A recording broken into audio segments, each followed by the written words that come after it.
नहीं होती। बिहार के पलायन को कैसे रोका जाए। बिहार को यहाँ तक कि डबल इंजन की सरकार होते हुए अब तक विशेष राज्य का दर्जा नहीं दिया गया। तो आखिर बिहार वासी, बिहार की जनता के साथी, उनको तो हमने इतना सुंदर बनाया। देखिए अब कितनी अच्छी दिखती हैं, कितना अच्छा बोलती हैं। ये बिहार की धरती है, माता सीता की धरती है। यहाँ मीरा कुमार स्पीकर की ये धरती है। डबल इंजन की सरकार होते हुए अब तक विशेष राज्य का दर्जा नहीं दिया गया। तो आखिर बिहार वासी, बिहार की जनता के साथ इस तरह का सौतेला व्यवहार कब तक होता रहेगा और बिहार वासी कब तक जागेंगे। मैं रेणु सिंह, राष्ट्रीय जनता दल जिला अध्यक्ष आरजेडी नवादा, सभी को सादर चरण स्पर्श प्रणाम करती हूँ। बिहार विधानसभा में जो बजट पेश किया गया है वित्त मंत्री जी के द्वारा बनाया हुआ, उसको देखकर सुनकर मन बहुत आहत हुआ है। क्योंकि बिहार वासी तो भूले नहीं है, सबको याद है कि चुनावी सभा जब होती है, उनका चुनाव का समय जब आता है तो क्या बोलते हैं, बिहार बहुत पीछे है, अति पिछड़ा राज्य है, बिहार में शिक्षा व्यवस्था नहीं है, बिहार एक गरीब प्रदेश है, रोजी रोजगार नहीं है, कल कारखाने नहीं है, यहाँ का स्वास्थ्य विभाग सही नहीं है। और ये सही भी है। जब किसी बिहार वासी को इलाज की जरूरत पड़ती है तो उसको बिहार से बाहर जाना पड़ता है। जब किसी बिहार के बच्चे को अच्छी शिक्षा चाहिए तो उसको बिहार से बाहर जाना पड़ता है। जब किसी को परिवार चलाना है, रोजी रोजगार चाहिए, तो बिहार से पलायन करके बाहर जाना पड़ता है।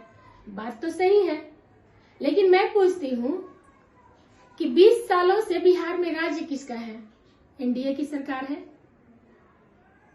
एक समय था जंगल राज था बिहार में, बोलते हैं तो वो जंगल राज जब उसमें कल कारखाने लगाए गए, गरीबों को रोजी रोजगार मिला, सिपाही की भर्ती हो या रेलवे की भर्ती हो या स्कूल में मास्टर की भर्ती हो, तो सबको समान रूप से बगैर किसी शर्तों के जिस तरह से रोजी रोजगार मिलता था, उसी जंगल राज में किसकी सरकार थी जी?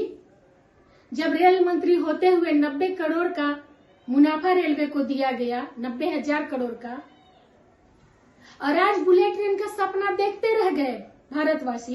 रेलवे ही बिक गया, पेट्रोलियम बिक गया, एयरपोर्ट बिक गए, LIC बिक गई, सब कुछ धीरे धीरे एक एक करके बस बिक रहा है। और खास करके यहाँ बिहार की बात, जब बजट बनता है तो क्यों बिहार के शिक्षा पर क्या व्यवस्था होनी चाहिए वो बात नहीं होती, बिहार के स्वास्थ्य विभाग के लिए क्या आर्थिक सहयोग होना चाहिए वो बात नहीं होती, बिहार की बेरोजगारी दूर करने के लिए क्या कहाँ कल कारखाने लगाए जाएंगे उसकी बात नहीं होती, बिहार के पलायन को कैसे रोका जाए। बिहार को यहाँ तक कि डबल इंजन की सरकार होते हुए अब तक विशेष राज्य का दर्जा नहीं दिया गया। तो आखिर बिहार वासी, बिहार की जनता के साथ इस तरह का सौतेला व्यवहार कब तक होता रहेगा और बिहार वासी कब तक जागेंगे। बिहार में चोरी बहुत होती है, बिहार में हत्याएं होती है, बिहार में क्राइम बढ़ता है। और जंगल राज में क्राइम का क्या अनुपात था और इस मंगल राज में क्या अनुपात है? हत्या, बलात्कार, छीना झपटी, चोरी चकारी, ये किस हद तक बढ़ी है और क्यों न बढ़े? आखिर लोगों के पास विकल्प क्या है? हमारे यहाँ जो चीनी मिल है, जितनी बंद पड़ी फैक्ट्रियां हैं, अगर उन्हीं को चालू करवा दिया जाता। मैं चीनी मिलों की बात करूंगी यहाँ पे कि जो पहले बोलते हैं, अगर उस चीनी मिल को ही चालू करवा दिया जाता तो बताइए आज हमारे बिहार के किसान अपना गन्ना मजबूरी में नेपाल जाकर बेचने के लिए तैयार नहीं होते। बिहार के जो कारखानों से लोहा चुरा कर बेचा जा रहा है वो इस तरह से बर्बादी नहीं होती। और प्रधानमंत्री जी खुशी खुशी आते हमारे मुख्यमंत्री के साथ बैठकर और अपनी चीनी मिल के चीनी से बना हुआ चाय पीते, कितना अच्छा लगता। क्योंकि प्रधानमंत्री का तो चाय से बहुत पुराना रिश्ता है। लेकिन नहीं, यहाँ पे बिहार के विकास का मतलब क्या है? पहले महिलाएं बोलना जानती थी जी, उनको तो बोलना हम ही ने सिखाए हैं। पहले महिलाएं कपड़ा पहनती थी जी, उनको तो हमने इतना सुंदर बनाया। देखिए अब कितनी अच्छी दिखती हैं, कितना अच्छा बोलती हैं। ये बिहार की धरती है, माता सीता की धरती है। यहाँ मीरा कुमार स्पीकर की ये धरती है। ये मुख्यमंत्री श्रीमती राबड़ी देवी की धरती है। महिलाएं तो शुरू से यहाँ थी, तेज तर्रार, अच्छी बोलने वाली, दिखने वाली, अच्छे अच्छे काम करने वाली। ये चीज आप क्यों भूल जाते हैं?